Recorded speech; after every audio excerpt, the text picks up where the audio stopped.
Buenas tardes, damas y caballeros, ladies and gentlemen. I am César Martínez, soy César Martínez. Vengo desde México, lindo y qué herido.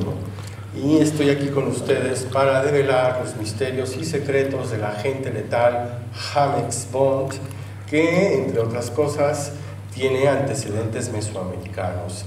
Esta es una charla performativa en donde habla una serie de juegos de palabras. Yo espero que podamos comprender o sentirlas. Yo le llamo a España Mexpaña, entre otras cosas, por los vínculos afectivos, sentimentales, históricos, políticos, geográficos y económicos que tenemos entre ambos países. De alguna manera, pues México abrió las puertas a España durante la Guerra Civil Española y fue por el puerto de Veracruz donde nosotros recibimos a la paella, a la fabada, al cocido y toda una serie de cosas que nos han nutrido. Pues bueno, daré inicio a esta charla.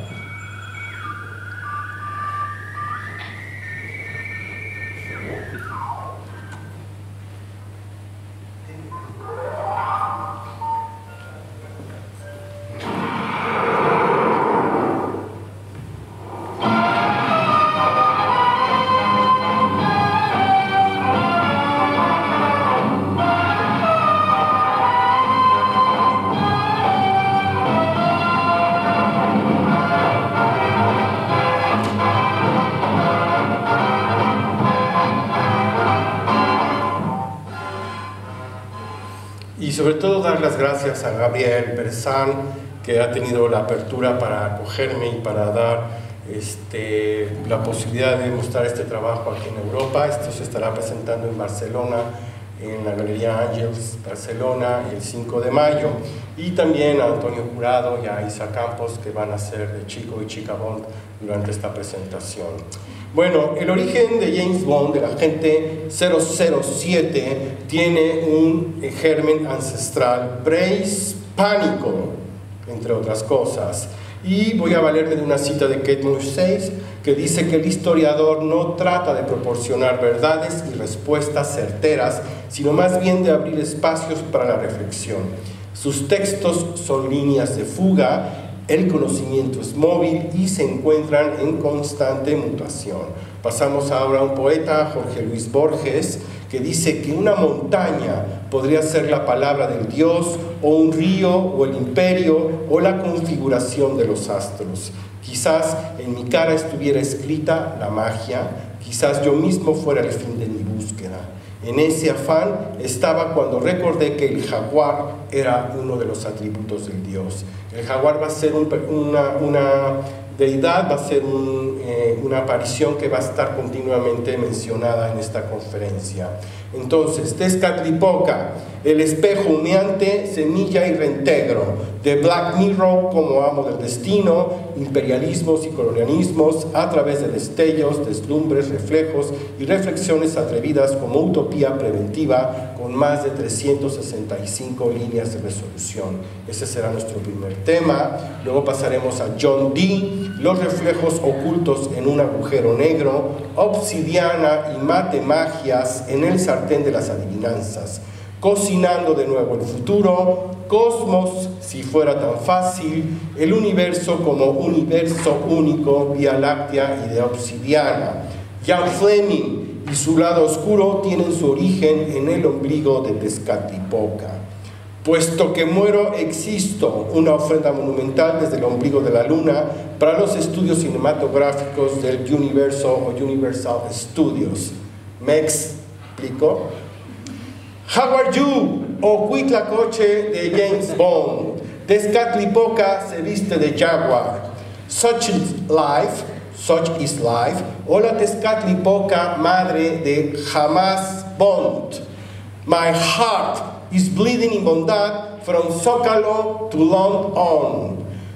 Hay Tezcatlipoca como metáfora del iPhone, o mejor aún, el iPhone es un espejo electrónico que ríe.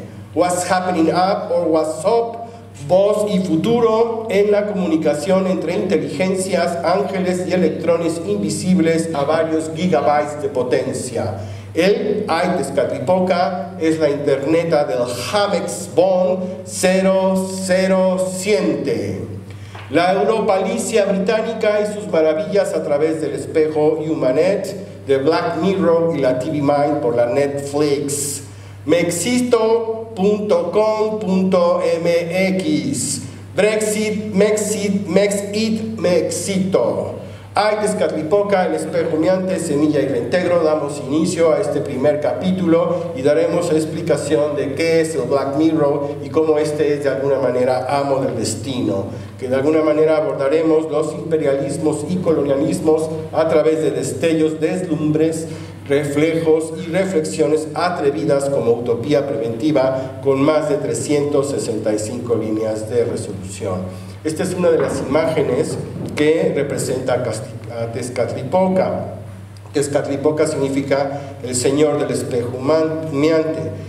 Uno de los, vamos a decir, distintivos de Tezcatlipoca es que tiene en una de sus piernas amputada un espejo mágico de obsidiana. La obsidiana, para quienes no sepáis qué es una piedra de color negro, cristalosa, que tiene, entre otras cualidades, que en un momento fueron utilizadas para la caza y que también fueron utilizadas para rituales y hechizos esotéricos de alguna manera. Esta es otra de las imágenes de Tezcatlipoca. De alguna manera podemos ver la característica del antifaz abajo de los ojos y el espejo humeante. Entonces Ometeotl dio a luz a 4 hijos: Xipetotec o Tezcatlipoca rojo, el segundo fue el Tezcatlipoca negro, el tercero el Tezcatlipoca blanco o Quetzalcóatl, y al cuarto lo llamaron Huitzilopochtli o Tezcatlipoca azul o colibrí zurdo. En algún momento los voy a poner a hablar náhuatl, así que vayan ejercitando, ¿verdad?, la lengua, ¿verdad?, para que puedan pronunciar estas palabras que aparentemente, bueno, pues pueden ser intraducibles. Bueno, de acuerdo a las fuentes consultadas, Tezcatlipoca es el dios del destino y la noche. Su nombre en náhuatl significa espejo humeante y era uno de los dioses más temidos de los aztecas porque se le relacionaba con las fuerzas del mal y la destrucción. Era hechicero, adivino y experto en magia negra. Se le representaba con un tizne con reflejos metálicos, como un espejo que humea. Una de las cosas que quiero sobresaltar de nuestras comunidades prehispánicas o precolombinas, o llamadas desde América precuautémicas, es que estas personas usaban la poesía para comunicarse. Era poético, era una especie de canto, el lenguaje, ¿verdad? Y después mutamos al español y una de las cosas que heredamos de ustedes, de la conquista española, es la lengua, que es uno de los legados maravillosos. Así que Tezcatlipoca fue el dios azteca de la noche y todas las cosas materiales. Llevaba consigo un espejo de cualidades mágicas que emanaba humo y era capaz de matar al enemigo, aspecto por el que también era llamado dios del espejo humeante. Fue una deidad que inclusive fue relacionada como el señor del mundo y de las fuerzas naturales, y era oponente de Quetzalcóatl, que era la parte espiritual, de alguna manera, que representaba lo material y lo espiritual. En fin, Tezcatlipoca en náhuatl significa espejo humeante. A ver, ¿pueden pronunciar Tezcatlipoca? Tezcatl. Más fuerte, por favor. Tezcatl. Clic, clic. Clic, clic. Negro. Y luego viene poca, que humea. Entonces es la traducción que tenemos de Tezcatlipoca. Y uno de los enigmas de todo esto es que la máscara de Tezcatlipoca, miren qué belleza. ¿A poco no es maravilloso? Está hecha de jade y de turquesa, y de estos pequeños mosaicos son de obsidiana. Esta máscara está en el British Museum y es una, vamos a decir, de los tesoros del Museo Británico, aunque nadie se tome selfies con ella. Yo lo he visto, yo he estado allí, yo he sido uno de ellos, ¿verdad? Entonces, bueno, aquí tengo mi selfie, ¿no? Yo estuve allí, ¿verdad? Me tomé la foto con Tezcatlipoca, y esta imagen va a ser también fundamental en el desarrollo de esta conferencia. Entonces, bueno, aquí hay un término contradictorio, es una piedra translucidísima. Las piedras son opacas por lo regular, pero los cuarzos también de alguna forma son transparentes, al igual que el ónix y otras materias por ahí que tienen estas cualidades. Entonces vamos a considerar que de obsidiana fueron hechos los aparatos ópticos que se empleaban para convertir a los rayos del sol en fuego. Eran utilizados para la adivinación y eran recipientes con una fuerza divina, y al mismo tiempo, ojo con esto, apúntenselo en su cabeza, tatúenlo en una parte de su cuerpo, eran medios de comunicación. ¿Got it? ¿Está claro? ¿Verdad? Lo pillaron, ¿verdad? Está claro que eran instrumentos de comunicación de alguna manera, ¿no? Entonces, también Tezcatlipoca está traducido como un oscuro espejo, y espejo oscuro es su esplendor. Él tenía la habilidad de conocer los pensamientos y también los sentimientos, además de ser omnipresente. Es el guerrero del norte, representa el cielo nocturno, la luna y las estrellas, y es llamado noche y viento, el árbitro, el que piensa y rige por su propia voluntad.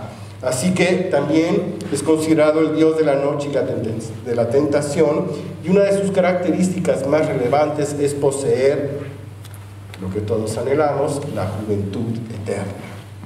Es también el dios que da y quita la riqueza, y también es el protector de los esclavos. Miren qué imagen, ahora en blanco y negro. Decirles que de alguna manera nuestros diseñadores gráficos, nuestros pintores y escritores se llamaban tlacuilos, y esta era la manera en la que nosotros también nos comunicábamos. Observen otra vez el espejo en el pecho y el espejo en la pierna, ¿verdad? Como metáfora de Tezcatlipoca. Entonces, bueno, ¿de quién estamos hablando? De Tezcatlipoca Bond. Ya veremos por qué, ¿no? Entonces, bueno, esta es prácticamente la cédula que vamos a encontrar si ustedes visitan al British Museum. Entonces está considerado como el Dr. This Magical Mirror, Dr. This Magical Speculum, ¿verdad? Entonces aquí están las definiciones, y este es el espejo, de alguna manera, ¿verdad? Aquí lo tenemos, ¿no? Perdón, me equivoqué. Tenemos un problema de comunicación con Tezcatlipoca. Aquí está, ¿verdad? Y ahí está el espejo. Miren qué bonito. Y este es el estuche, que está hecho de piel de alguna manera y que protegía al espejo. Veamos que es un trabajo artesanal maravilloso, ¿no? Aquí está abierto, en British Museum no está expuesto esto. Pues bueno, el señor del espejo humeante es la divinidad que preside las actividades de los hechiceros y de los curanderos, a los cuales transmite sus formidables capacidades visuales. Es un instrumento mágico. Bueno, un estudioso, López Austin, ¿no?, nos dice que los espejos son recipientes de la fuerza divina y al mismo tiempo medios de comunicación. Y subraya con mucha razón que el señor del espejo humeante es la divinidad cuyos poderes de transformación tienen con frecuencia notable insistencia. Este es uno de los otros espejos. Hay 16 conservados alrededor del mundo. Hay uno aquí en el Museo de América en Madrid, ¿verdad? Entonces, este es el instrumento. Esto es en el Museo de Antropología en México. Estos, vamos a considerarlos así, son aparatos ópticos. Y una de las funciones esenciales de este señor del espejo humeante consiste en anunciar los acontecimientos por venir. Era el Dios, de alguna manera, que manifestaba las cosas ocultas. Bueno, para hacer uso yo de esta imagen, tuve que hacer una solicitud para la transmisión de esto, porque hay derechos de autor y derechos de publicación. Entonces, si yo de alguna manera pillo esta imagen de la página web, hay un espía que detecta que yo me he robado esta imagen. Entonces, yo tengo que contar con un certificado del British Museum para poder compartir con ustedes esto. O sea, Gareth, ¿no? Así es esto. Pues bueno, el espejo es a la vez un símbolo de conocimiento y un medio de perpetuar la herencia de la comunidad. Las personas menores, los niños, pero también la gente del pueblo deben mirarse y dejarse guiar por este instrumento que es asimismo un símbolo de los antepasados y de los dirigentes. Por tanto, es el espejo un símbolo de poder, ¿verdad? Entonces miren, aquí tenemos una representación de la batalla de la conquista de México, entre otras, que es bastante interesante el enfrentamiento entre dos culturas que según István Todorov debió de haber sido uno de los encuentros culturales más potentes que se hayan podido haber hecho en la historia de la humanidad. Y este espejo de alguna manera implacable reflejaba la suerte de los hombres. Y la conquista de México fue un fenómeno histórico y a su vez el momento de la gran ruptura, la línea divisoria que partió en dos a nuestra historia. Hablo de un país, México, lindo y qué herido. Y de un lado del mundo precolombino está, y del otro lado está el virreinato católico y la República Laica Independiente de México. La conquista de alguna manera rompió el aislamiento del antiguo México y por la violencia abrió sus puertas al mundo. Es natural que el dramatismo y la complejidad de este acontecimiento haya adquirido irremediablemente, y no solo en la imaginación popular, sino aún entre los historiadores, los caracteres de este mito. Este mito, como todos los mitos, encarna a dos personajes opuestos, Cortés y Cuauhtémoc. No los personajes históricos reales, sino también las criaturas legendarias. Esto lo dice un poeta, Octavio Paz. Ahora, les voy a pedir que a la de 3 todos digan Tetlepanquetzal. 1, 2, 3. Tetlepanquetzal. Sí lo lograron, qué maravilla. Por lo regular no lo hacen en la primera. Tetlepanquetzal fue rey de Tlacopan, hoy conocida como Tacuba, más fácil de pronunciar. Los españoles, los conquistadores, de alguna manera simplificaron los sonidos. En realidad, el ruido de Cuauhtémoc era Guatemus, ¿verdad? Y el de Moctezuma era el de Moctezuma, pero el español lo simplifica y lo trata así. Entonces, este señor Tetlepanquetzal, ¿verdad? Poseía un gran espejo llamado Nahuatezcatl, y de alguna manera este señor fue torturado al lado de Cuauhtémoc para que revelara dónde estaban escondidos los tesoros de Moctezuma Xocoyotzin. En fin, entonces, mientras la batalla causaba estragos en el recinto sagrado de México Tenochtitlan, el rey de Tlacopan se reunió con Cuauhtémoc acompañado de grandes dignatarios en la gran pirámide doble dedicada a Huitzilopochtli y Tlaloc. Esto está en el centro histórico de México.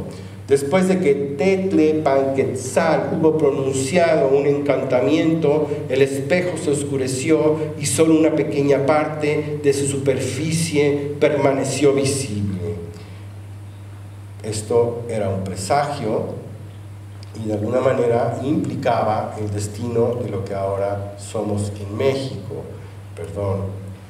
Entonces, tenemos aquí una falla de comunicación con Tezcatlipoca que luego se pone un poco difícil con las nuevas tecnologías porque es su futuro. Entonces dice, los participantes, ¿verdad?, en este momento en el que ellos consultan, en el que hacen esta pregunta, interpretan que el oscurecimiento del espejo consultado en la pirámide bicéfala indicaba que México Tenochtitlan tenía que ser entregada a los españoles, a ustedes, ¿verdad? México se ofrecía, era sacrificado, ya no había manera de reivindicar la historia de ese presente.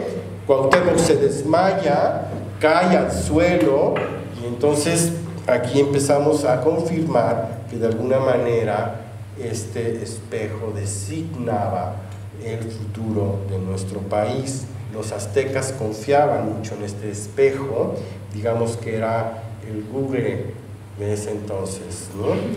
La obra en este caso, la que estamos viendo aquí, y que por cierto está en el Museo del Prado, de alguna manera representa el momento en el que Cuauhtémoc es presentado ante Hernán Cortés y cómo este, después de ser presentado, es tomado prisionero.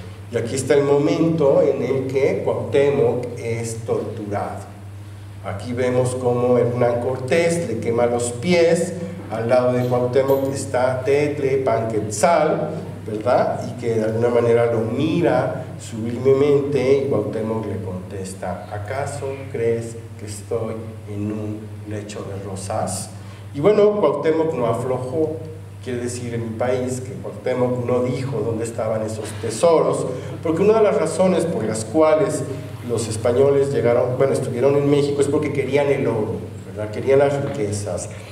Para nosotros significaba otra cosa, y es muy interesante cómo nos vinculábamos con el mundo. Y bueno, aquí aparece el suplicio de Cuauhtémoc según uno de los grandes muralistas mexicanos, David Alfaro Siqueiros. Quiero que me digan si ahí ven a Mickey Mouse. ¿Lo ven?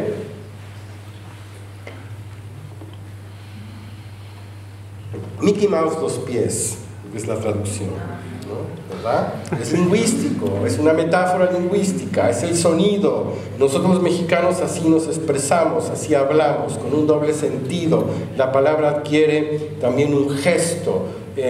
Se dicen más cosas de las que se oyen, ¿verdad? Mickey Mouse, los pies, ¿verdad? Esto está en el Museo del Palacio de Bellas Artes para cuando vayan a México se recuerden de esta conferencia. Y luego, que en el cruce de Reforma e Insurgentes encontramos una representación de este otro suplicio, que también es emblemático y que en la historia de México es muy significativa, sobre todo porque lo que quema es lo que nos permite avanzar. Esa es la otra metáfora, la otra lectura, lo que de alguna manera los informantes de Sahagún, que Sahagún era un monje jesuita, informan, porque se va construyendo la historia poco a poco, ¿no? Pues bueno, este espejo de alguna manera es revelador del destino. Y de alguna forma aquí vemos un episodio trágico que es la ejecución de Tetlepanquetzal y Cuauhtémoc los ahorca. De alguna manera Cortés se aprovecha hábilmente de las creencias aztecas y del poder que este espejo tenía. Cortés va camino a Honduras porque hay una sublevación, ¿verdad?, que él intenta detener. Si ustedes de alguna manera están enterados de la historia, Cuauhtémoc también, Hernán Cortés se subleva, desobedece y hace lo que de alguna manera le hincha la gana, ¿no? Y conquista México y lo hace de una manera espléndida. Entonces, en este grabado, el espejo de Tetlepanquetzal le dice a Cortés, murmurando, le dice: ojo, Cortés, Cuauhtémoc y Tetlepanquetzal están conspirando contra ti. Entonces manda a ejecutarlos, los ahorca. Esto llega a noticias, llega a oídos de Carlos V, y Carlos V se encabrona, se emputa. Le llama la atención a Hernán Cortés porque esto lo considera un error táctico, matar al último emperador azteca. Y de alguna forma el matarlo implicaba también dejar sin esperanzas a los seguidores de Cuauhtémoc, que fue el último emperador azteca. Pues bueno, hay varias representaciones de Cuauhtémoc, esta es la de Saturnino errante. Entonces, podemos deducir que Cuauhtémoc fue doblemente vencido por el espejo. Primero, se desmaya cuando recibe la noticia de que México tiene que ser entregado a los españoles, que ya no hay imperio mexica, y luego otra porque el espejo le traiciona y le dice que le murmura a Cortés de que de alguna manera está conspirando contra él. Esta es una imagen muy interesante de un artista contemporáneo, Daniel de Samavín, en Lima, que hace esta pintura un poco para ilustrar lo que es nuestro México lindo y querido. Y al fondo vemos dos volcanes emblemáticos de nuestra geografía, que es el Iztaccíhuatl, a ver, díganlo, Iztaccíhuatl. Iztaccíhuatl. Y Popocatépetl. Popocatépetl. Popocatépetl. ¿Ok? ¿Sí? Popocatépetl. Cuando vayan a México van a tener que pronunciar estas palabras, porque si no se pierden. Si no saben decir dónde queda el Popocatépetl, no van a llegar a donde quieren llegar. Se los digo de verdad, ¿no? Entonces, bueno, de alguna manera, Octavio Paz nos dice que hubo dos conquistas. Una, la de las armas, y otra, la de las almas. La primera está plasmada en diversas obras pictóricas que presentan con maestría y dramatismo la lucha armada desigual. ¿Por qué? Porque los españoles llegaron con caballos y con pólvora y con cañones, y todos estos ruidos estruendosos espantaban a mis prepaisanos, por llamarles así, a mis antecedentes. Entonces, estas armas de fuego, incluso solo con detonarlas, hacían que los aztecas, que los indígenas huyeran, ¿verdad? Entonces, la otra conquista de las almas tiene que ver con el velo ideológico del catolicismo. Nosotros nos convirtieron al catolicismo a base de latigazos y a la fuerza, y eso fue también otro aspecto muy bien aprovechado por ustedes, los españoles, porque nosotros somos un pueblo idólatra, adoramos a todo, tenemos altares por todos lados. Cuando vayan a México van a ver vírgenes de Guadalupe en cada esquina, que en realidad se aparece allí para que la gente no tire la basura, entre otras cosas, porque no tenemos la tecnología de ustedes, de los contenedores, que es maravillosa. Tienes una fiesta y todas las litronas vacías vas y las tiras en los contenedores y no hay problema. En México tienes que esperar a que venga la campanita, que es un camión de basura, y si no oyes la campanita se te quedan las litronas en casa y ya te jodiste. Entonces, bueno, es muy importante todo esto porque son maneras de construir lo cotidiano, ¿verdad?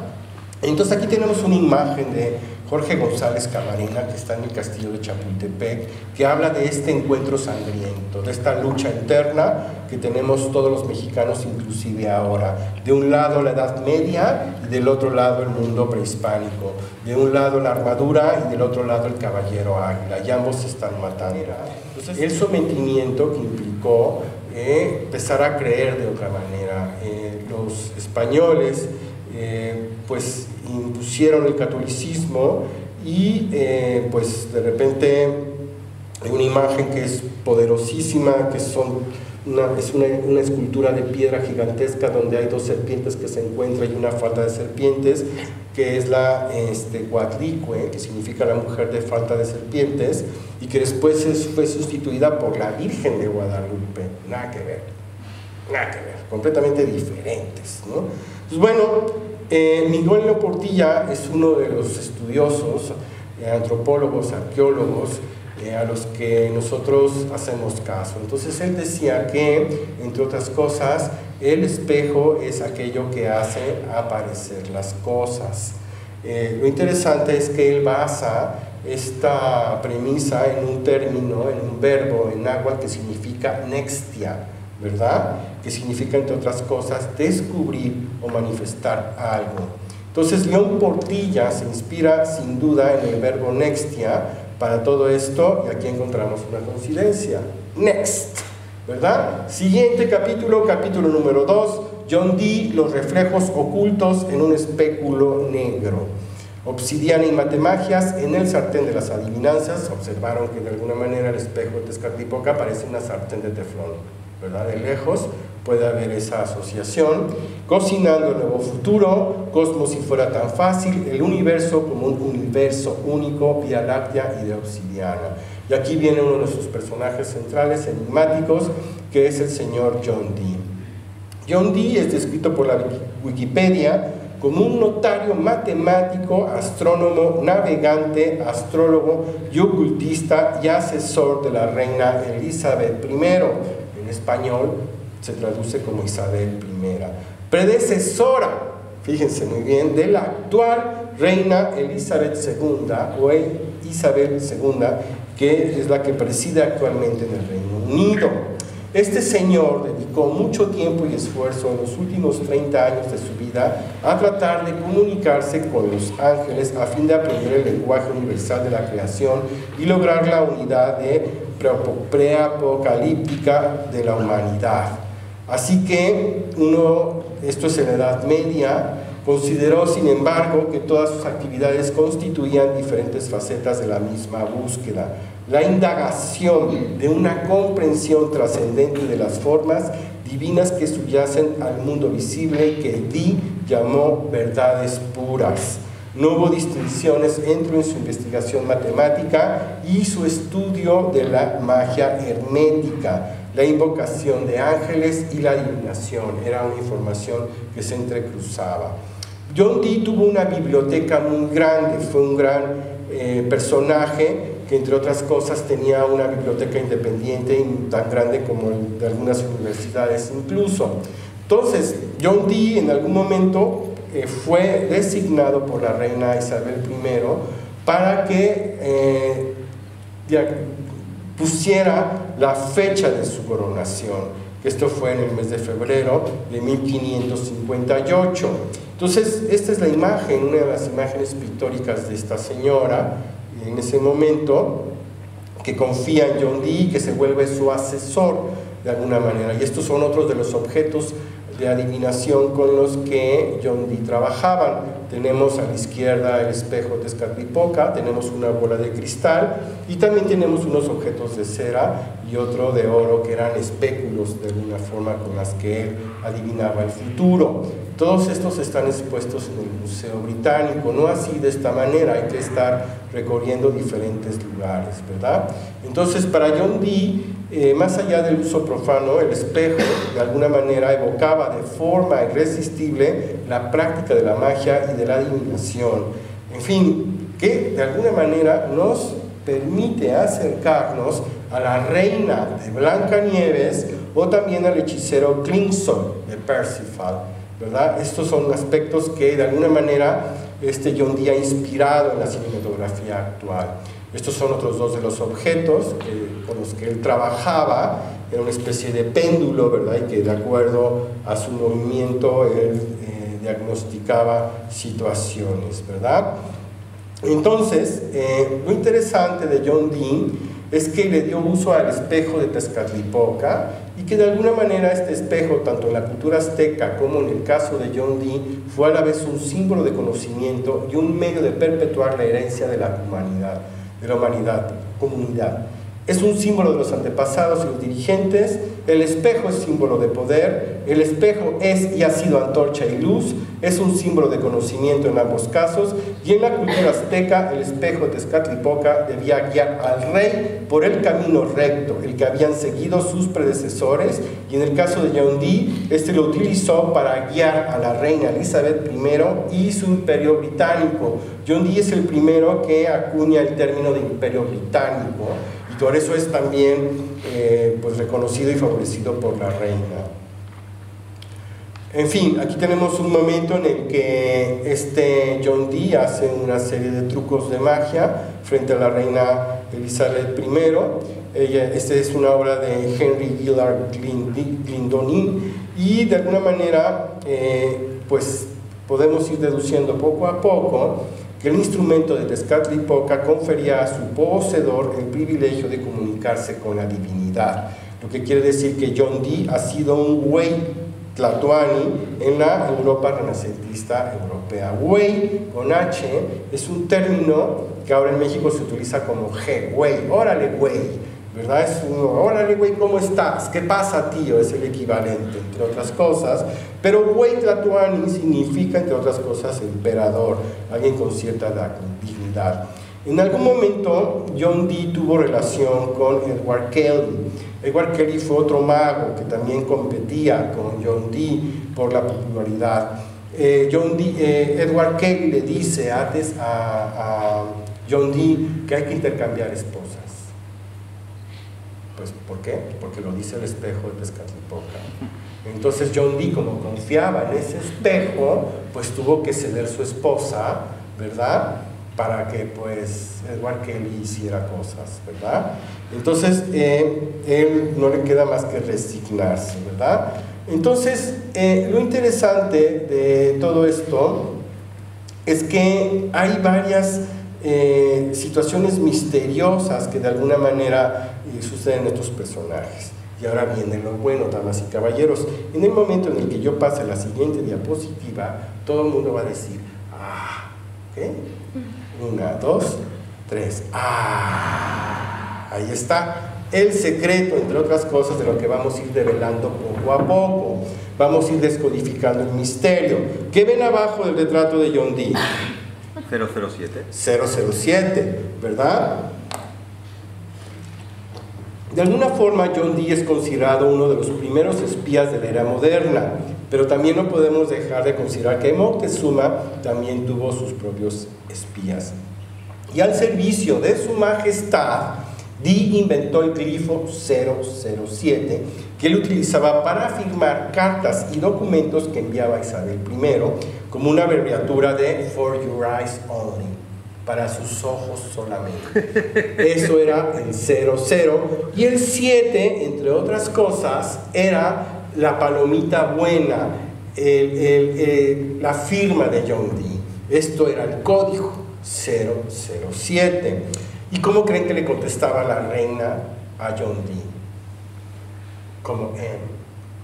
Si ustedes han visto las películas de James Bond, que por lo regular los de Bellas Artes no ven esas películas, ¿verdad? Se van a otro tipo de películas, mas sin embargo no podemos dejar de considerar que James Bond es del dominio público, pero no así Tezcatlipoca, ¿verdad?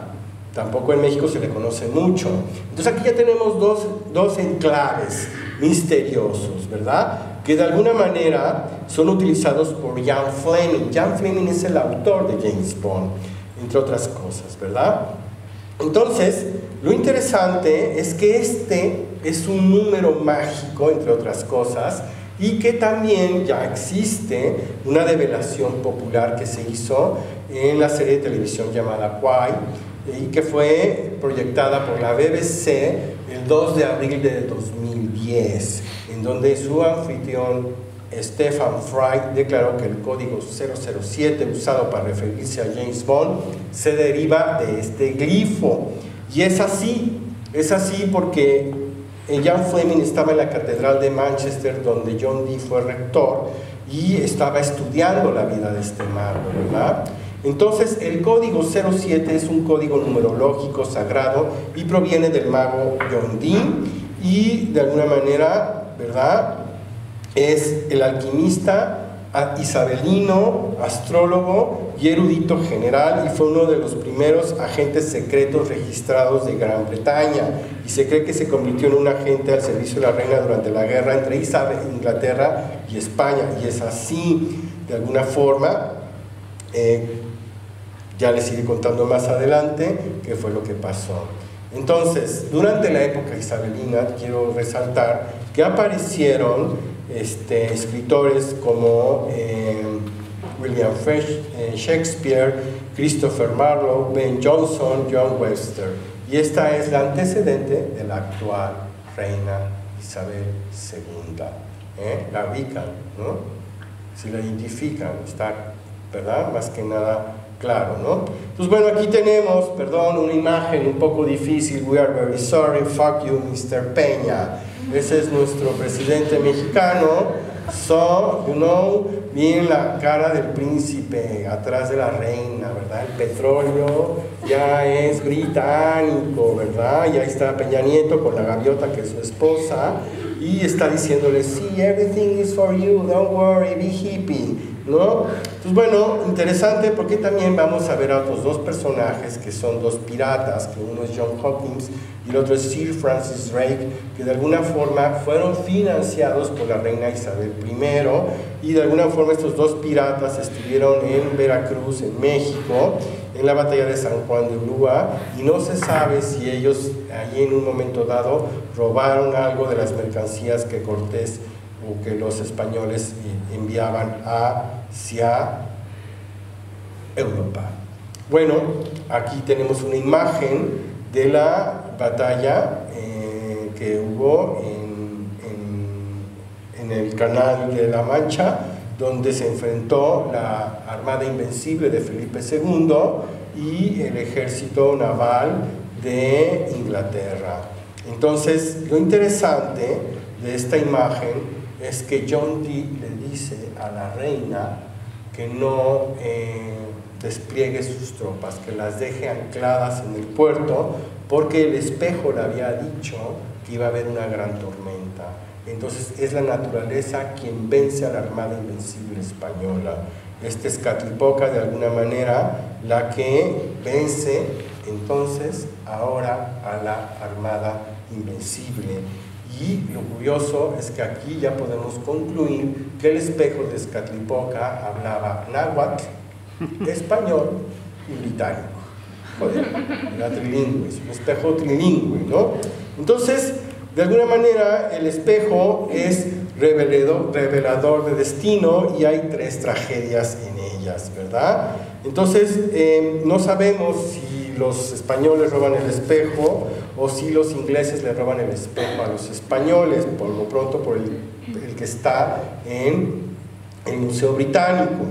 En fin, ¿no? Entonces, este espejo del dios hechicero y adivinador, como lo dije, es trilingüe. De alguna manera yo he estado siguiendo en esta investigación que va a derivar posteriormente en una publicación en dónde fue a dar después, pero todavía no he dado en cómo llegó a manos de John Dee. Entonces Horace Walpole fue un poeta que de alguna forma etiqueta al espejo y que atrás del empaque de piel pone que la piedra negra en la que John Dee solía llamar a sus espíritus. Curiosamente, en México existe otro espejo donde fue pintado esta pintura religiosa. Y aquí podemos deducir, entre otras, que los españoles usaban nuestra propia tecnología, imponían sobre ella una imagen y sobre ello, ¿verdad?, plasmaban la otra realidad para convencernos efectivamente de que teníamos que creer en la comunión, ¿verdad?, en el cuerpo de Cristo, ¿verdad? Entonces, de alguna manera el espejo es un eje temático y una línea articulatoria y a su vez una gran paradoja porque representa vicios de inestabilidad entre Europa y América. El espejo habló en diversos sentidos, con repercusión histórica, y a su vez va develando varios enigmas. Uno de ellos es que el gobierno de México se roba a sí mismo, y es la maldición de Tezcatlipoca. Y la otra es que, ¿será que por ello que este objeto tenga que volver a México? No lo sé, ¿verdad? Es una pregunta que yo me hago. Y en la nostalgia por el presente, la magia histórica de este espejo consiste en recuperar el pasado, es otra pregunta que yo me hago. Y que volviera a ser también esta devolución del espejo una gran revancha poética para que lograr James Bond para que James Bond a la mexicana signifique The Mirror Strikes Back, ¿verdad? Bueno, esto es otra imagen que yo he ido rescatando. Aquí tenemos la de un escultor inglés que hace esta representación, se llama William Reynolds Stevens, que vemos a la reina Elizabeth y a Felipe II intercambiando un juego de ajedrez, que es prácticamente la guerra invencible, la guerra donde la flota invencible es vencida, ¿verdad? Ahora vamos a hablar de Ian Fleming y su lado oscuro, ¿verdad? Este escritor se fumaba cerca de 53 cigarros diarios, muere muy joven, muere a los 54 años, digamos que pues por cada uno de los cigarros que se fumaba fue perdiendo la vida, ¿no? Y yo estoy también consultando una fuente que es Phil Gardiner, que tiene un libro que se llama The Bomb Code, donde también he extraído una serie de datos, y y todo esto es para comprobar que lo que les estoy diciendo no es broma. En el argumento, Gardiner sostiene en su libro muchas razones citadas y nombradas que dieron origen a James Bond, pero en ningún momento se menciona al espejo de Tezcatlipoca como objeto mágico. Lo que quiero decir aquí es que estoy descolonizando el saber. De alguna forma la visión eurocéntrica y anglocéntrica ha determinado que la historia comience a partir de lo que ellos consideran como origen de las cosas. Así que por eso mismo también estoy haciendo esta investigación desde los estudios postcoloniales. Entonces, la palabra esotérico es muy importante por todos los sentidos que ésta representa y por ser la más utilizada en las sociedades metafísicas, al mismo tiempo que se considera parte de la sabiduría del equilibrio. La palabra oculto tiene una sabiduría especial que se esconde en lo profano y se aprovecha en el diseño del personaje. El James Bond es un símbolo que representa la salvación del mundo, es el héroe arquetípico, el caballero de brillante armadura y salvador de las damiselas en apuros. Y Umberto Eco explica que en su libro de Bases para la estructuración del relato que siempre hay una fórmula. Un malo que secuestra a James Bond, que este malo está amenazando a terminar con el mundo, que hay una chica guapa que no se sabe de qué lado está, si del lado bueno o si del lado malo, y luego siempre de que es torturado James Bond, surge, vence a la maldad, ¿verdad? Entonces, vemos aquí a una imagen de los diferentes James Bond, ¿verdad? Que también hay que hacer notar que esto surge después de la Guerra Fría, porque Ian Fleming, entre otras, fue también una persona que estuvo trabajando en la Segunda Guerra Mundial. Fue una persona que estuvo a cargo de manejar radares. Fíjense qué curioso, ¿verdad? Entonces él tenía esta cualidad, entre otras cosas. También, de alguna forma, Ian Fleming perteneció a la secta de los Rosacruces, que es la fundada por John Dee. Y ahí, en ese dato curioso, encontramos otra relación entre Ian Fleming y John Dee, que, vamos, es un dato muy interesante. Entonces dice Philip Gardiner que el código 07 es un código numerológico sagrado y que proviene del mago y ocultista Dr. John Dee y del siglo XVI, y que, bueno, ya hemos mencionado que ha sido el espía de la reina Elizabeth I. Entonces, los mismos códigos que dejó Ian Fleming en sus obras son los códigos de los secretos de sociedades a las que perteneció, entre ellas, como ya lo mencioné, los Rosacruces, hermandad secreta fundada por John Dee. Así que, bueno, GoldenEye es el nombre de la guarida de James Bond en Jamaica. Curiosamente, Ian Fleming escribe en Jamaica muchas de las aventuras de James Bond. Curiosamente también, Ian Fleming es invitado por John F. Kennedy en el año de los 60 para, como JFK era fanático y admirador de Ian Fleming, le pide que haga una estrategia para vencer a Castro, y que curiosamente la estrategia que diseñó Ian Fleming consistía en arrojar propaganda sobre Cuba para decir que Cuba estaba contaminada radiactivamente y que el cabello de las barbas de que a su vez es símbolo de la revolución cubana, estaba radiactiva. Entonces la gente tenía que rasurarse para no caer en conflicto ni en contaminación. Pues bueno, hay muchos términos que nos ayudan de alguna manera a descodificar el término bond, que significa to bind, amarrar, comprometer, ligar, enlazar. Todo esto lo pongo porque de alguna forma también son claves para entender lo que de alguna forma pasa en esta lucha entre el bien y el mal, que también tiene que ver con Tezcatlipoca y Quetzalcóatl, ¿verdad? Entonces, de hecho, parece que Dee usaba aparatos mágicos con el mero propósito de la seguridad nacional, fíjense muy bien esta coincidencia, y le fascinaba el uso de la cábala en particular, como un método de encriptar mensajes secretos y la creación de códigos y claves que solo aquellos con conocimientos de lo oculto podrían descifrar. Era un experto en criptografía. Así que, de alguna manera, también los nazis creyeron que la inteligencia británica estaba siendo dirigida por grupos ocultos. However, siempre ha sido así, y también lo fue en los tiempos del Dr. John Dee, que los servicios secretos y las sociedades secretas se mezclan. Parece que esto era cierto en los tiempos de Fleming y por lo tanto deben de haber sido una influencia. De alguna manera estas son las películas que se inspiran en las novelas de de Jan Fleming, y voy a pasar a un dato personal. Puesto que muero, existo, una ofrenda monumental desde el ombligo de la luna para los estudios cinematográficos del universo o Universal Studios. Yo tomo el término de que, puesto que muero, existo, de un poema de Javier Villarrutia que se llama Décima Muerte. ¿Qué prueba de la existencia habrá mayor que la suerte de estar viviendo sin verte? Este caer sin llegar es la angustia de pensar que puesto que muero, existo. En algún momento la Secretaría de Cultura de la Ciudad de México me encomendó la misión, no el proyecto, de diseñar la ofrenda monumental del Día de Muertos en el Zócalo de la Ciudad de México.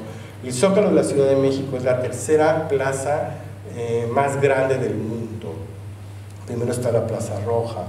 Entonces, en Moscú. Cuando a mí se me encomienda hacer este altar, pues yo en cierta medida me veo muy comprometido, porque justo en ese momento, mientras yo diseñaba esto, se asesinan a los 43 estudiantes de Ayotzinapa. Ante esta tragedia, yo me veía muy involucrado emocional y políticamente.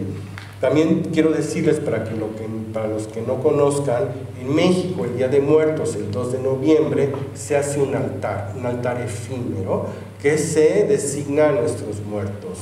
Y no es que cultivemos la muerte, sino cultivamos la memoria y el respeto que tenemos hacia esas personas. Entonces, colocamos en una especie de mesa que tiene diferentes niveles, frutas, comida y los, vamos a decir, aspectos relacionados con la vida de la persona a la que le estamos dignificando nuestra memoria, que puede ser una botella de tequila, que puede ser un plato de mole, todos los platillos favoritos. Se usa papel picado, entre otras cosas, hay agua y hay fuego porque hay veladoras. Entonces, bueno, cuando se estaba dando este asunto, el periódico Reforma asiste al Faro de Oriente, que son los productores de estas calaveras, y politizamos la ofrenda. Yo recibo una llamada del secretario de Cultura para decirme que la ofrenda no puede politizarse, que es una ofrenda popular, familiar, y que el tono político le genera a él una incomodidad. Pero aquí nos dan la página de Cultura entera, prácticamente, porque nosotros lo que estábamos exigiendo a partir de esta puesta en escena era la justicia. Y aquí podemos ver a las calaveras. Son calaveras de 3 metros de alto, por 4 de largo y por 2,5 de ancho, que están en algún caso montadas sobre un tapanco de color negro y rodeadas de la flor de cempasúchil. A la izquierda vemos a Tezcatlipoca, la máscara de Tezcatlipoca. Este altar tuvo que ser dedicado a la literatura. Era la condición. Se celebraban los 100 años de Octavio Paz, de Efraín Huerta y de José Revueltas. Y ese mismo año, 2014, había muerto García Márquez, José Emilio Pacheco y Carlos Monsiváis, otros escritores. Yo no quise dejar a Julio Cortázar de fuera, que también se celebraba su centenario, y a María del Carmen Millán, que era la primera mexicana en ingresar a la Real Academia de la Lengua Mexicana con una antología de poesía. No podíamos dejar a las mujeres fuera. Entonces, un poco el aspecto de esta ofrenda, prácticamente era muy difícil trabajar en esta plaza porque prácticamente se come al lugar. Anteriormente las ofrendas se ponían varias ofrendas y eso era un caos, no se podía circular. Esta ofrenda tiene un atractivo turístico en cierta medida y tiene a su vez un gesto cultural y ritual en nuestra comunidad mexicana. Aquí estamos en el momento en el que se están confeccionando la máscara de Tezcatlipoca, y la mujer de al lado es mi señora madre de 80 años que me acompañó durante la puesta en escena de esto. Y aquí es otra forma de ver a la ofrenda. En la parte de abajo hay en Ciudad de México unos visitaxis que los forramos con unas imágenes alusivas a José Guadalupe Posada, que es el padre del arte contemporáneo, un grabador mexicano que no podíamos dejar fuera. A la izquierda hay unas plataformas donde nosotros queríamos también dejarlo libre al público para que la gente depositase su ofrenda o bien pudiese dedicarle a sus muertos una pequeña acción efímera. Quiero contarles, entre otras cosas, que es la primera vez que se rodea al asta bandera del Zócalo. Nosotros rodeamos con flores de cempasúchil el asta bandera y detuvimos al ejército con flores. En serio.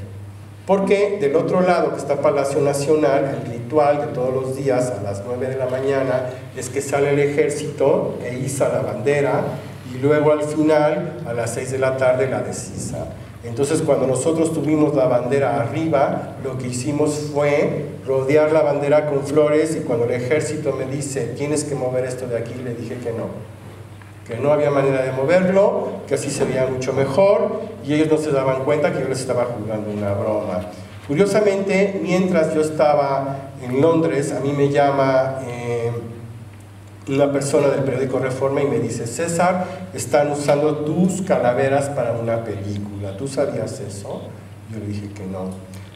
Mientras yo estaba en Londres, mi amigo Roc Parés de Cataluña, de Foixá, estaba con sus dos hijas y su tía en México tomándose esta foto mientras ellos usaban mi estudio como vivienda.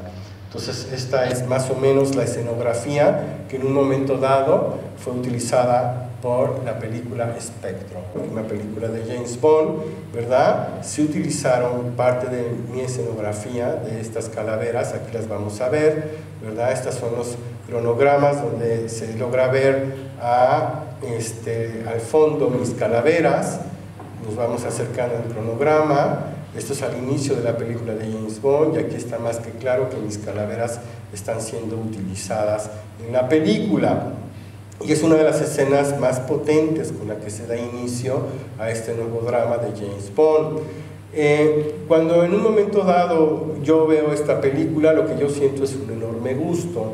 Yo jamás me imaginé que mi ofrenda fuese utilizada en una película donde hay millones de libras involucradas, por no decir millones de dólares. Entonces, esta escena que se da en un helicóptero, ¿verdad? Que pues, es una escena bastante difícil de haber logrado, ¿verdad? En donde pues mata al malo Tony Craig, James Bond, James Bond, y vemos aquí las diferentes escenas donde aparecen las calaveras. Lo curioso de todo esto es que en los créditos de la película yo no aparezco. Tampoco me fue asignada ninguna libra, ningún penny, ¿no? Ningún cent, ¿verdad? Ningún céntimo, nada, ni un puto euro, ¿verdad? Pero sí se le dio crédito a mi universidad, la Universidad Autónoma Metropolitana, que curiosamente los abogados y expertos en derechos de autor no saben por qué mi universidad, la UAM, la One More Time, la UAM Tutwin, tiene esta acreditación. Así que en un momento dado yo me dedico a Econ Productions y a la Universal Studios solicitando la posibilidad de que yo reproduzca estos fotogramas. Y ellos me contestan a través de un correo electrónico que ellos agradecen la investigación que yo estoy haciendo, pero que es impossible, you know, to publish any photogram of this movie just in case you're going to be under jail, you know, so fuck you. No, very elegant, they told me, you know, with very kind regards, Michael Tavares, no, I cannot publish this. So, porque yo todo esto quiero publicarlo en un códice y de alguna manera, pues, reivindicar que el trabajo está siendo robado. Mexito.com.mx o Mexit, Brexit, Mexito, vivimos en el Telcel mundo. Telcel es la máquina, perdón, es el equivalente a Vodafone, es la compañía monopólica que domina la telefonía en México. Creo que sabes qué ha pasado aquí, que se ha apagado los sonidos especiales, ¿verdad? Sí, se nos apagó la radio. Perdón, el audio de aquí. Ahí está. Sí, porque esto es muy importante. Se apaga sola. Bueno, en algún momento el periódico La Jornada, un periódico de izquierda en México, vamos a decir lo que era El País antes y que ahora ya no es, reconoce públicamente que en la película de James Bond se inspiraron en mi instalación. ¿Y esto por qué? Porque a raíz de la película, el secretario de Turismo, ya ven que los políticos son, ¿verdad? O sea, gozan de presumir que son ineptos. Y el secretario de Turismo decía que gracias a la película de James Bond había que hacer un desfile del Día de Muertos y que gracias a la película de James Bond había una cantidad de gente que iba a ir a ver el desfile del Día de Muertos. Y entonces, pues, no es así. No es así, realmente no es gracias a James Bond. Es gracias a un altar de muertos y gracias a nuestra idiosincrasia y a nuestros rasgos culturales y populares que James Bond se inspira. Lo interesante es la acreditación que da un político a la visión de una película. O sea, so what is happening, ¿no? What is fucking happening? Entonces, bueno, yo agradezco esta notificación porque entonces ya obtengo un reconocimiento desde mi país. Y bueno, una de las características de James Bond en este caso es que Tezcatlipoca está caracterizado por el uso del color negro. Los sacerdotes que invocaban a Tezcatlipoca se tiznaban el cuerpo de color negro, y aquí tenemos otra coincidencia, era el color de los sacerdotes, ¿verdad?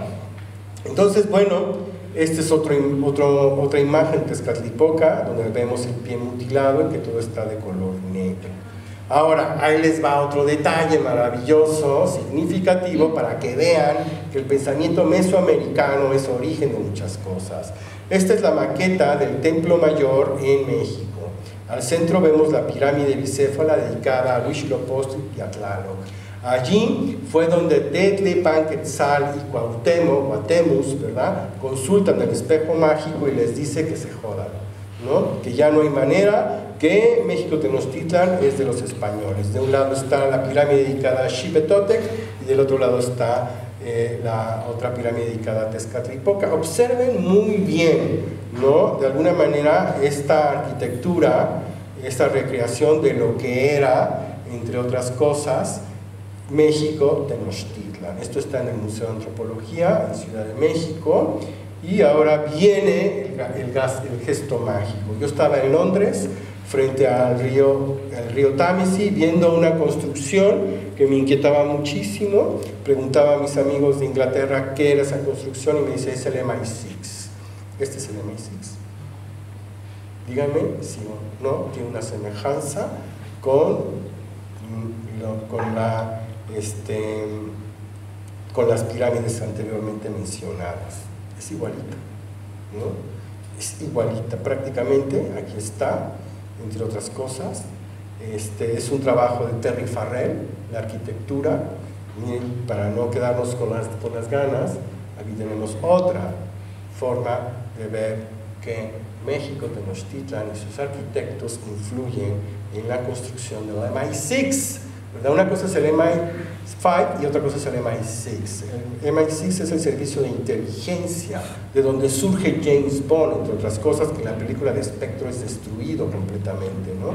Y esto es uno de los momostris que están en el Metro Pino Suárez, que también eran de alguna manera lugares de culto a Tezcatlipoca, ¿verdad? Pues bueno, esto es una pirámide que todavía está en pie, en Santa Cecilia de Acatitlán. Bueno, ahora vamos a hacer otro juego de palabras. Jaguar Yu o el Huitlacoche de Hamexpont.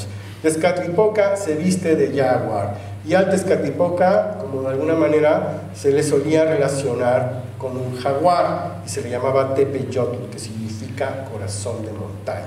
Pues vamos a ver aquí en la siguiente imagen a un Tezcatlipoca vestido de jaguar.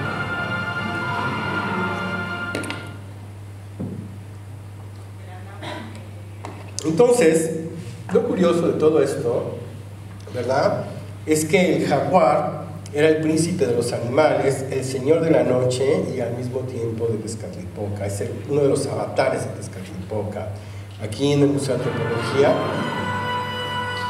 vemos a uno de los jaguares que en el centro, en ese hueco, se depositaban los corazones de los sacrificados. ¡Wow! ¿No? Muy fuerte, ¿no? Pues bueno, este señor, el jaguar, y Tezcatlipoca tenían coincidencias. Entre unos era el señor de las virtudes y de los poderes. O sea, Tezcatlipoca asumía los poderes del gran felino, de este señor, de este animal que es nocturno y que a su vez inspiraba mucho terror en las comunidades prehispánicas. Entonces, a su vez representa que es al poder y la nobleza. Y ahora vamos a encontrar otra imagen maravillosa que tiene que ver también con la película. Entonces, esta imagen de fertilidad, ¿verdad? Miren, ¿qué tal?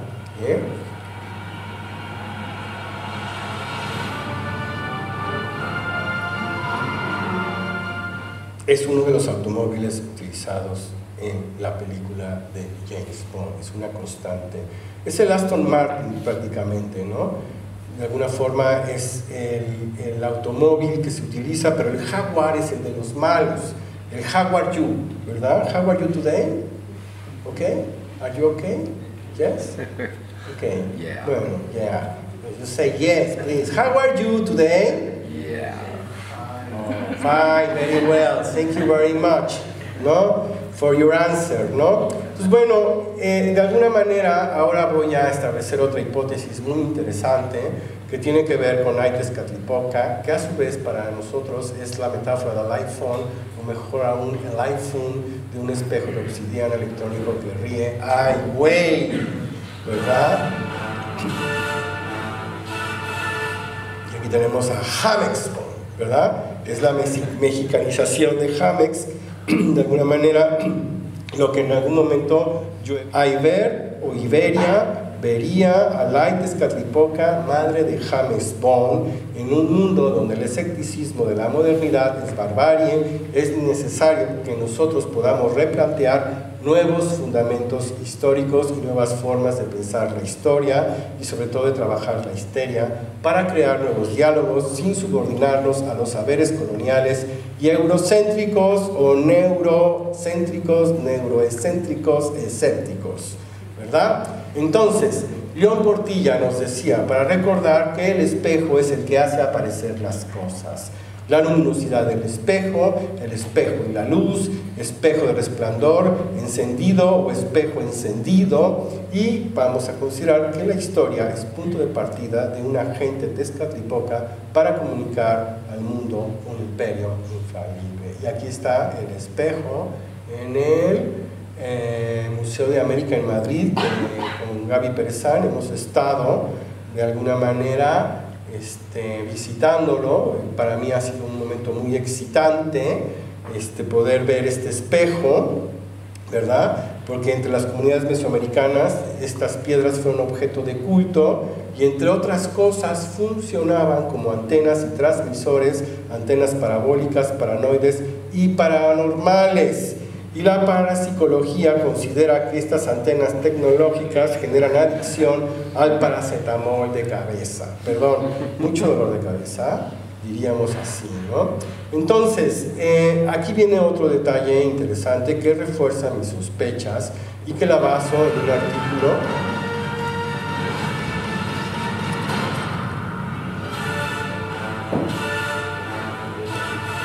aparecido en The Journal of Northern Research de Simon, que dice que se hace la siguiente pregunta: ¿cuál fue su espejo de obsidiana? ¿Una especie de máquina calculadora? ¿Un ordenador? Después de todo era un tipo de tecnología, un espejo reflejando nuestros propios rostros distorsionados de nuevo a nosotros mismos. Los espíritus y ángeles invisibles son en esta nueva tecnología electrones invisibles. Así que, de alguna manera, Simon refuerza mi metáfora, de alguna manera. Y ahora voy a decir esto. La existencia muy literal de las Américas fue un reto y una herejía que exigió una respuesta. No debe minimizarse de los estudios hasta ahora publicados y visibles que el espejo de John Dee proviene de una sabiduría y puesta en escena mesoamericana.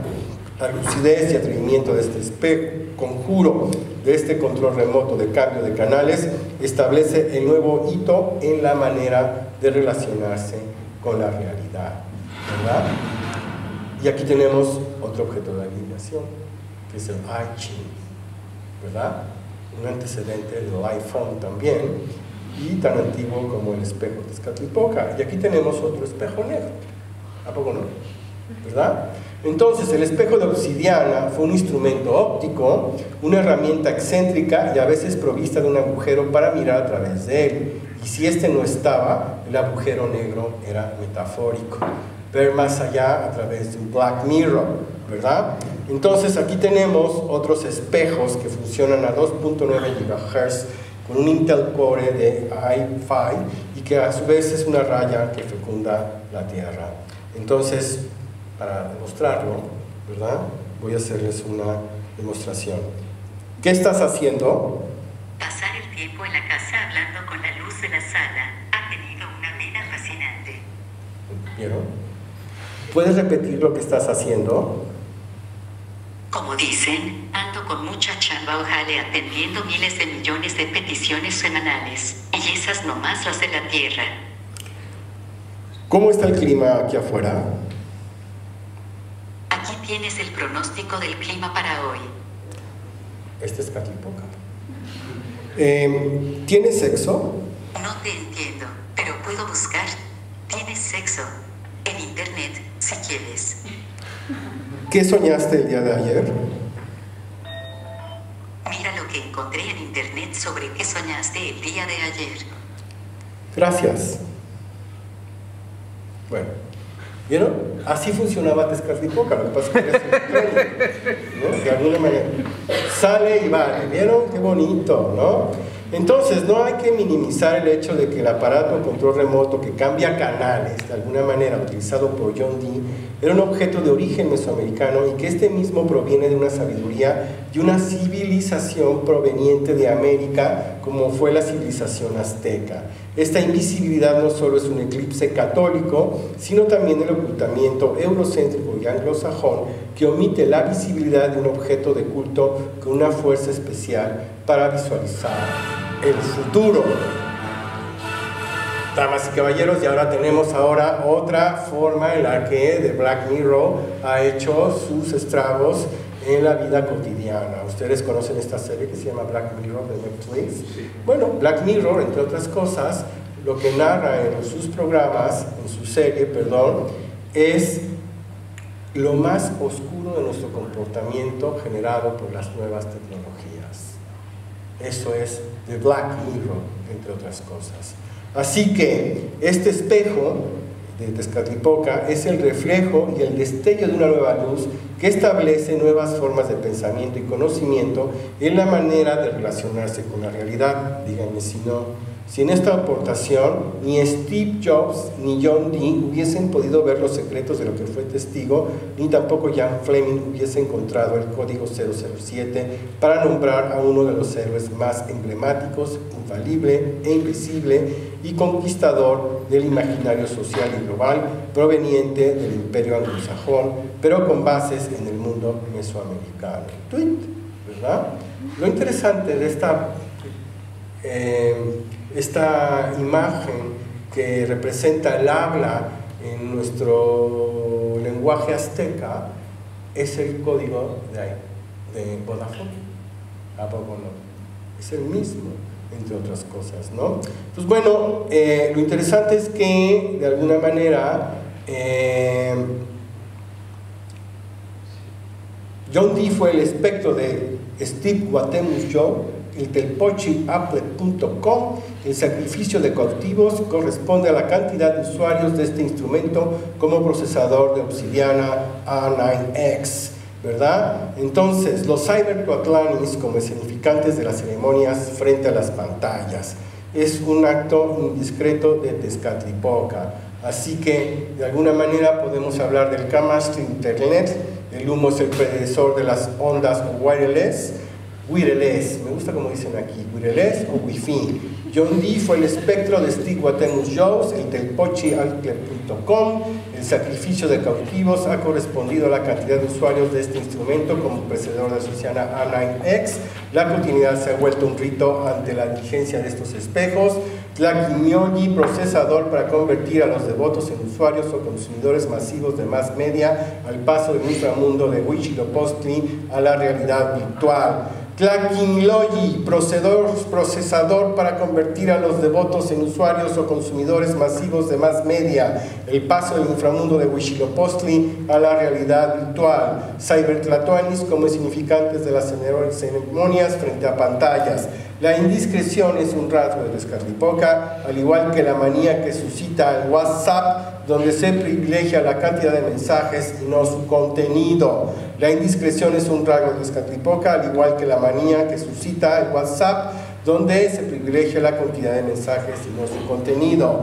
Yahoo Ejetal, la eternidad es la divinidad suprema que un soplo divino comunica. Ay Tezcatlipoca, el espejo negro de 128 GB con procesador de 2 GHz, Intel Core i5, es una raya que fecunda la Tierra. Así que vamos a ir encontrando cómo hay iriscografistecas en los avances de las nuevas tecnologías y todos los sacrificios de alguna manera implican toda la enajenación que ha generado esta.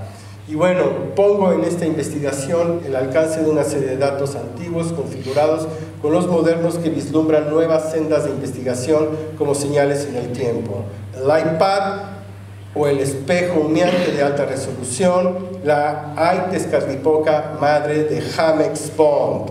El mito es ahora y se construye desde las pantallas digitales y de alta resolución, y este mito tiene su antecedente en el espejo de obsidiana. No estamos seguros si el espejo en el British Museum o el Museo de América en Madrid fue el que diagnosticó la entrega de Tenochtitlan, pero sí es una réplica que también predijo fuego y destrucción, así como esperanza y buenos presagios según fuera la consulta. Y aquí tenemos, fíjense, este juego de espejos entre uno y otro. Como conclusiones, el espejo ha sido utilizado desde antes para manipular de origen un país, mismo que lo estamos viendo a través del mismo espejo. El uso del espejo demuestra que Europa se americanizó con la ayuda de Tezcatlipoca, a pesar de que el imperio no reconoce que lo ha saqueado. El futuro es que te tienes que occidentalizar. ¿Es ese Tezcatlipoca? El aullido de la Malinche se escucha en el espejo de Tezcatlipoca, es la voz de una apertura y un suplicio, abrir las venas. Y la cotidianidad, de alguna manera, se ha vuelto un rito ante la diligencia de estos espejos.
What's happening, Diana?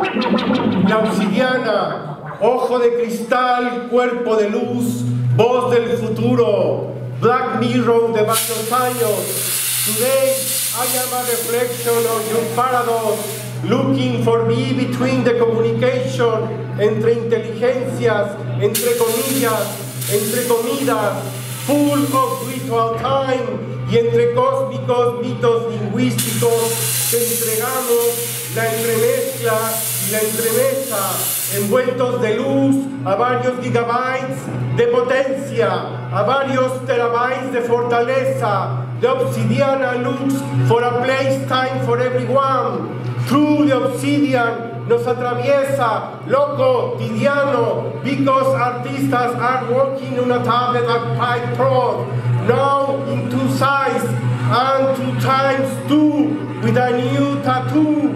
Entreveremos que somos ángeles, pero también electrones visibles. Vayamos por los ojos como por el destino, fantasmas o aparecidos.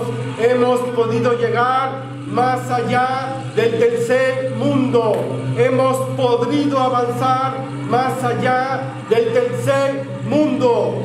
Somos testamento del sol y testamentos de la high information. Far away, so close del radar y la telescopía. Because you want, I want to put it down. So then I like you want, I have to. Ay, Tezcatlipoca, interneta de las sensaciones, no pareces tanto a las nuevas palabras, a las nuevas comunicaciones, como a los nuevos humos digeribles. Testamento del sol y de la luna, la tablet es tu legado y un testigo del futuro. iPad Air 2 es aliento y brillo, descubrimiento y certeza, alianza y semblanza, y sobre todas las cosas etéreas y estereofónicas de tu presencia, como la ayuda de la dirección. Se ha ido el humo, espejo humeante. Como la ayuda de la dirección del tacto, eres quien nos mira más allá de la muerte, para que nos sueñe el futuro y nos muramos en tus alientos humeantes. Solo necesitamos un iTouch, Nahuatezcal, My iPass, Nef, Hualtezcali, Tezcatlipoca, o espectre que avance como escritura de fuego sobre la obsidiana de nuestras creencias. Sometimes we are tan solo fantasmas perseguidos por la llama del fuego, que ahora se llama Hamex Bond 007. 007 es un par de ojos al futuro con una ceja al frente que señala el lugar de la incertidumbre certera. For your eyes only and the Mexican dream. But the Mexican dream es un sueño esculpido a pulso, letra por letra, por los signos de los signos. Camaxi en inglés. Ay, Tezcatlipoca, el humo de tu espejo ha sido y siempre será el predecesor de las ondas, o wireless, o wireless, o el vacío que acumula detrás de las imágenes, el abismo de la noche que echa raíces en tiempos que vuelan con otras instantáneas, o hay foto, o hay Instagram, o hay Wave. Todos los smartphones son trajes de llamas que nos cubren. How are you today? Wireless, bon apetitoso, bondadoso, wifi de las nuevas circunstancias que hierve la palabra flexible para crear nuevos hombres. Puedes llamarte Siri. Siri, what are you fucking doing? Admirar la capacidad multitudinaria del Limbos me contesta. Abondemos el abondaré, el abondamiento de los espectros, el humo digital de Nerd Art. I love you. Bueno, la degustación, 2 armas, calibre cilantro, tienen un poquito de picante, así que pueden pasar a degustarlas. Aquí tenemos a nuestros colaboradores, ¿verdad?